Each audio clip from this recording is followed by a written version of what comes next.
नमस्कार बच्चों, कैसे हैं आप सब। आप सभी को मेरा नमस्कार। आज हम एक आपके विज्ञान से रिलेटेड एक पाठ पढ़ेंगे। ओके, उसके बारे में पहले मैं थोड़ी जानकारी आपको दूंगी। मैं पूर्व ज्ञान के कुछ प्रश्न आपको पूछूंगी, उसके मुझे पहले जवाब दो। आपको किस प्रकार का खाना अच्छा लगता है? जैसे कि अभी ये लॉकडाउन की वजह से हम घर में है तो और भी ज्यादा थोड़ा फास्ट फूड खाने का मन होता है ना हमारा। तो फास्ट फूड या सात्विक सात्विक अन्न मीन्स जो घर में बनता है। ओके, जो होटल का खाना नहीं होता है, घर में जो माँ का प्यार होता है उसमें। तो आपको किस प्रकार का खाना अच्छा लगता है? एक या फास्ट फूड या घर का अन्न जो होता है वो। 90% बच्चों का उत्तर मेरे ख्याल से फास्ट फूड ही होता है, जो सेहत के लिए अच्छा नहीं रहता लेकिन फिर भी आपको पसंद है। संतुलित आहार में कौन कौन सी चीजें सम्मिलित होती है? संतुलित आहार में बैलेंस्ड डाइट, मतलब जो विटामिन कौन से होने चाहिए, ए बी सी डी, जो हमारे विटामिन होते हैं ना हमारे शरीर में। तो संतुलित आहार में कौन कौन सी चीजें सम्मिलित होनी चाहिए, किस प्रकार की सब्जियां खानी चाहिए, कौन सी फल हमें जरूरत है, लाइक गाजर, टोमेटो, इस प्रकार के फल और सब्जियां हमें खानी चाहिए। सेब है, केला है। तो अपने शरीर को थकान कब और क्यों महसूस होती है? जब हम ज्यादा खेलते हैं, या कमजोर महसूस होती है, कमजोरी महसूस होती है, तब हमारे शरीर को थकान महसूस होती है। और कुछ अगर हमारे शरीर में कमी हो गई तो भी कमजोरी महसूस करते हैं हम। रक्त की कमी होने के कारण कुछ बीमारियों के नाम लिखो। लाइक आप कमजोर बन जाते हो, चक्कर आती है आपको, है ना। और क्या होता है? हीमोग्लोबिन कम हो जाता है। बोलते हैं ना डॉक्टर ब्लड टेस्ट कराओ, और कुछ है तो हम देखेंगे। वीकनेस ज्यादा आ जाता है, उसको हम बोलेंगे विज्ञान की भाषा में एनीमिया, है ना। स्वस्थ मनुष्य के शरीर में कितना हीमोग्लोबिन होना जरूरी है? यहाँ पे औरत और आदमियों में अलग अलग हीमोग्लोबिन की मात्रा होती है। जैसे कि 13 to 14 आदमियों में होना चाहिए और औरतों में 12 to 13, लाइक ऐसा कुछ है। आप एग्जैक्टली आप विज्ञान के शिक्षिका को पूछ सकते हो। तो आज का हमारा पाठ है रक्त और हमारा शरीर। हमारे शरीर में रक्त होता है, आपको मालूम है। तो वो रक्त किस प्रकार से हमारे शरीर के अंदर रहता है, क्या क्या काम करता है, उसके बारे में आज हम हिंदी में जानकारी प्राप्त करेंगे। तो हमारे पाठ का नाम है रक्त और हमारा शरीर। इस पाठ में एक भाई और बहन क्या बात करते हो देखेंगे। उससे पहले हम थोड़ा लेखक परिचय जानेंगे। इसके लेखक है डॉक्टर यतीश अग्रवाल। अब ये पाठ के नाम से आपको पता चलता है कि ये क्या है, विज्ञान से रिलेटेड है। तो ये लेखक भी हमारे डॉक्टर है। तो यतीश अग्रवाल का जन्म 20 जून 1959 बरेली उत्तर प्रदेश में हुआ। डॉक्टर अग्रवाल देश में स्वास्थ्य और जनप्रिय आयुर्विज्ञान साहित्य के प्रमुख रचनाकारों में से एक है।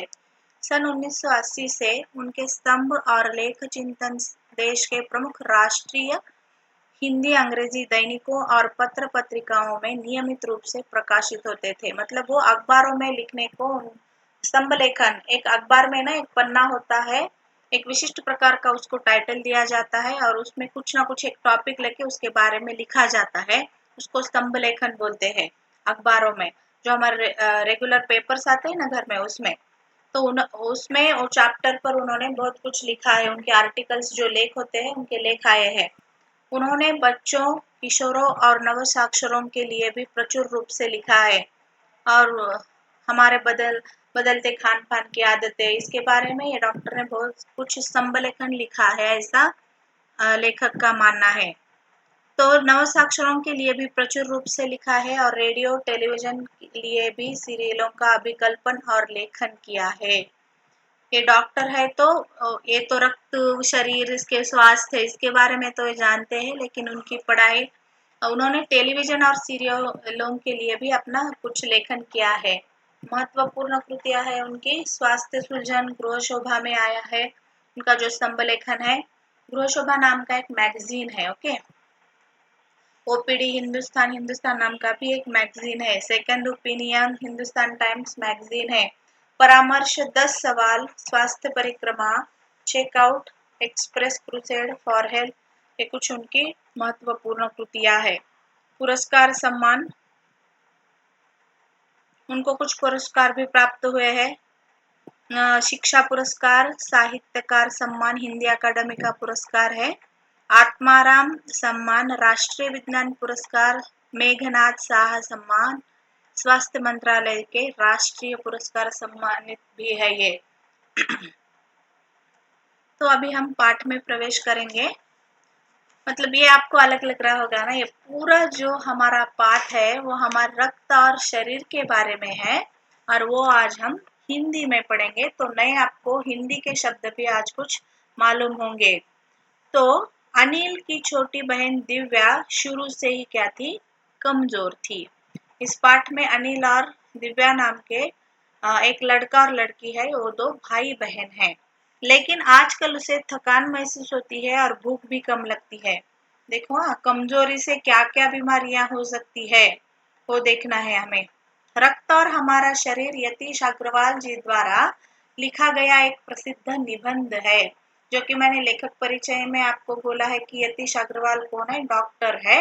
और ये रक्त और हमारा शरीर, शरीर में रक्त क्या क्या काम होता है उसके बारे में हम डॉक्टर अग्रवाल ने हमें क्या दी है, माहिती दी है, इंफॉर्मेशन दी है, जिसमें आपने रक्त और मनुष्य जीवन के स्वास्थ्य पर विस्तार से चर्चा की है। जैसे कि मैंने अभी बोला, विस्तृत जानकारी हमें दी है इस पाठ के माध्यम से इसके बारे में, रक्त और हमारा शरीर। दिव्या अनिल की छोटी बहन है, वह बचपन से ही कमजोर है। कमजोर में वीक, वो ज्यादा कुछ शायद खाती नहीं होगी, इसलिए बार बार उसको कमजोरी महसूस होती है। लेकिन कुछ दिनों से उसे हर समय थकान महसूस हो रही है। ओके ठीक है, कभी कभी ज्यादा थक जाने से या ज्यादा काम होने से थक गए तो ओके ठीक है, ज्यादा स्ट्रेस हो गया। लेकिन आजकल वो जो दिव्या नाम की अनिल की बहन थी, वो बार बार उसको थकान महसूस हो रही थी, किसी काम में मन नहीं लगता था। अगर आपका शरीर ही अच्छा नहीं है, आप नॉट फीलिंग वेल, तो आप काम भी अच्छी तरह से नहीं कर सकते ना। तो उसको अभी कुछ काम करने में मन नहीं लगता था, भूख नहीं लगती थी। अगर शरीर साथ नहीं देता है तो खाने के लिए भी मन नहीं होता है। तो अस्पताल के डॉक्टर ने बताया कि खून की जांच करवानी चाहिए।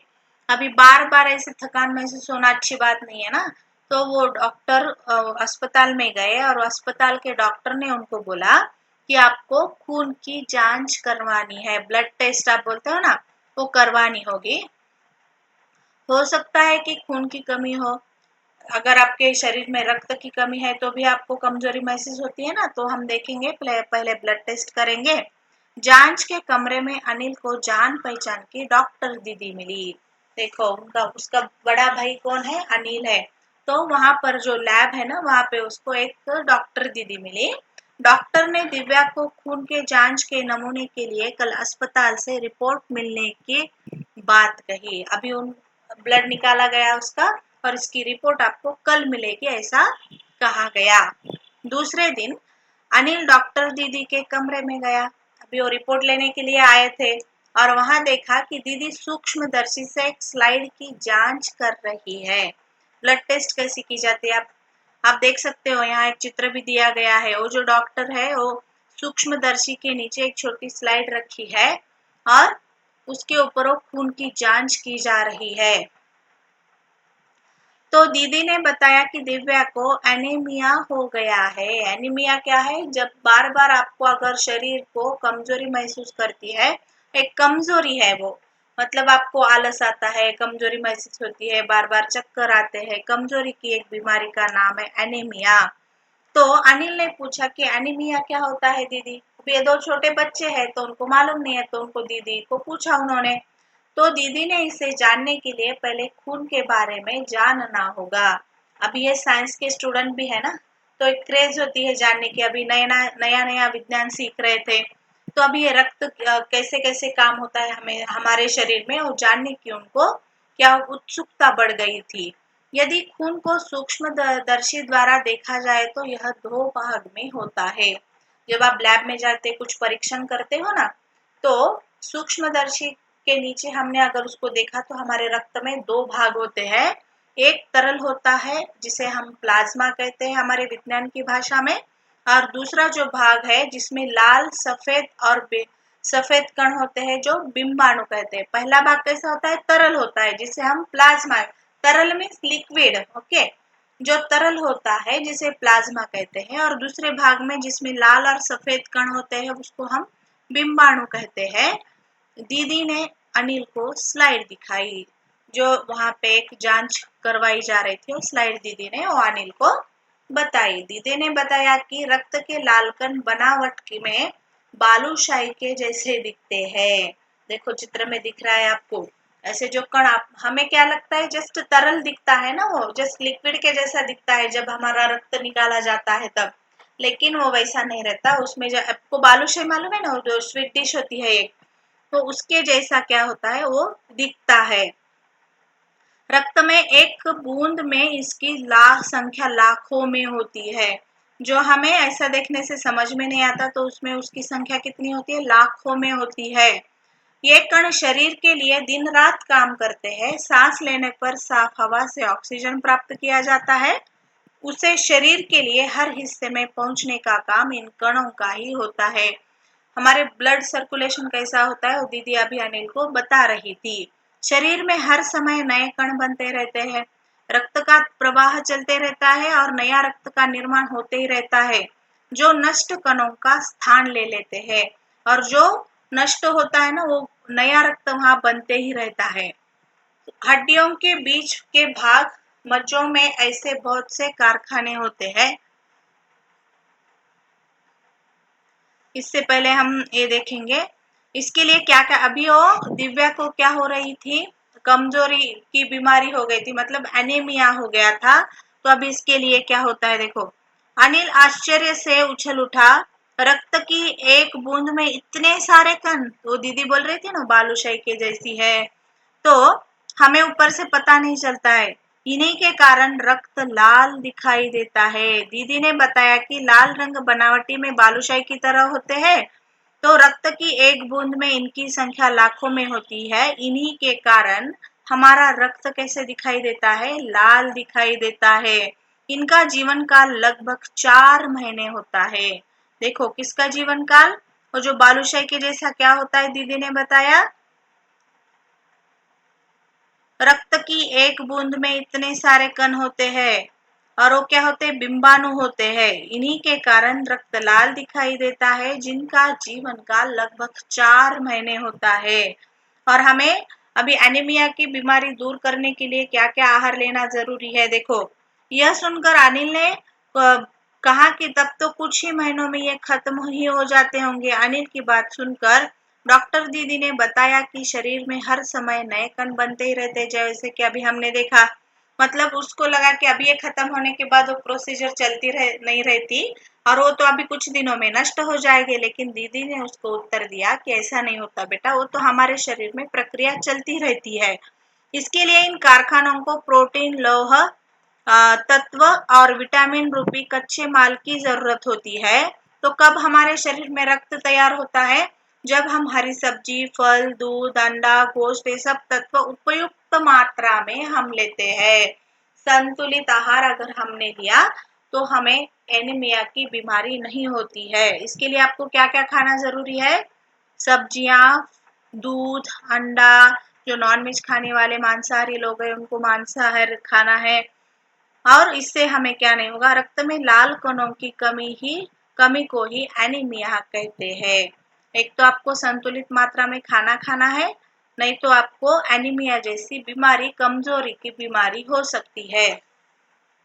अनिल ने जानना चाहा कि एनीमिया से कैसे बचा जा सकता है। अभी बचना तो है ना, हाँ, तो इसलिए हमें क्या करना है?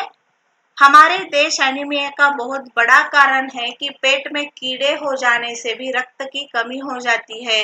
देखो बार बार हमें हाथ साफ करने, अभी तो हमारे भारत देश में कोरोना की बीमारी चल रही है ना, तो हम वैसे ही बार बार सुन रहे हैं कि हाथ साफ करो, मुंह को हाथ मत लगाओ, बाहर जाने जाते समय मास्क लगाओ।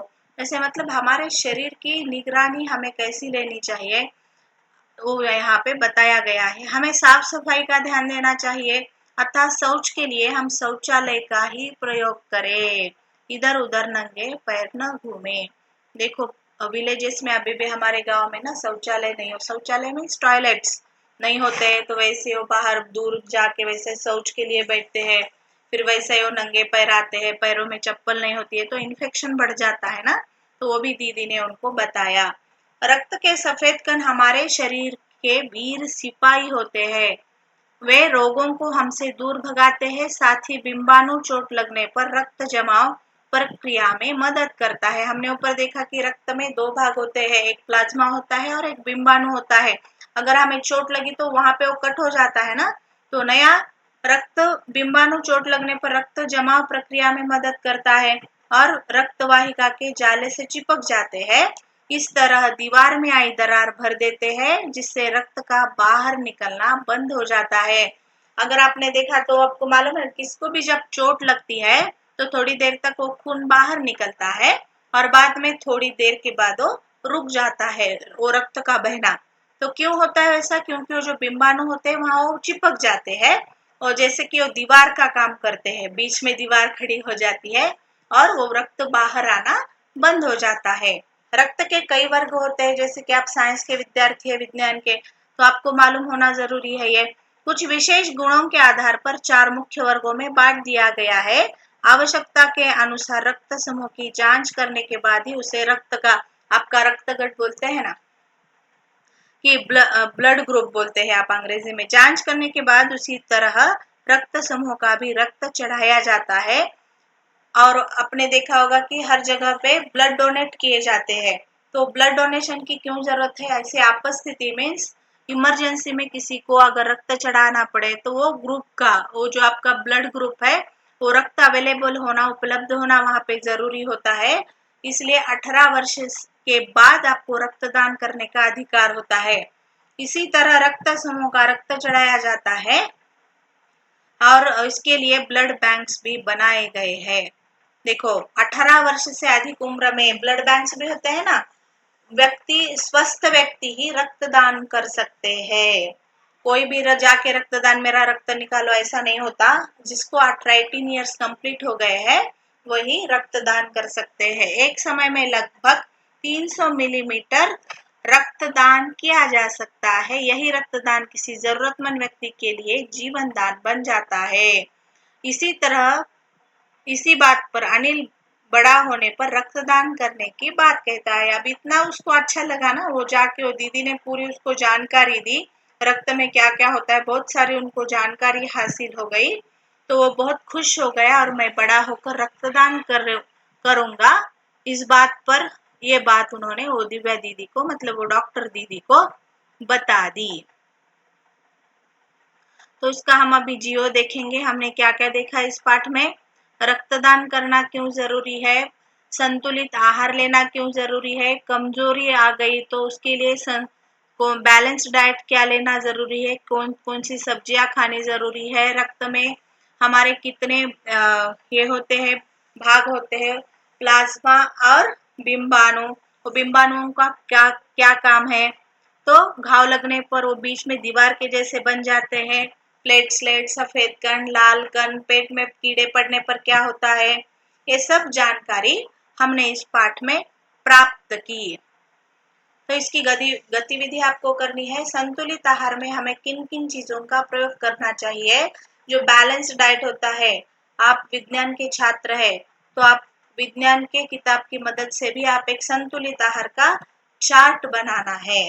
ओके, तो हिंदी में स्वस्थ रहने के लिए हमें क्या क्या उपाय करने चाहिए, कक्षा पुस्तिका में लिखिए। आपका गृह कार्य होगा स्वस्थ, आपको अगर बार बार क्या बीमार नहीं होना है, स्वस्थ रहना है, तो इसके लिए आपको क्या क्या करना होगा, इसकी जानकारी आपकी कक्षा पुस्तिका में आपको लिखनी है।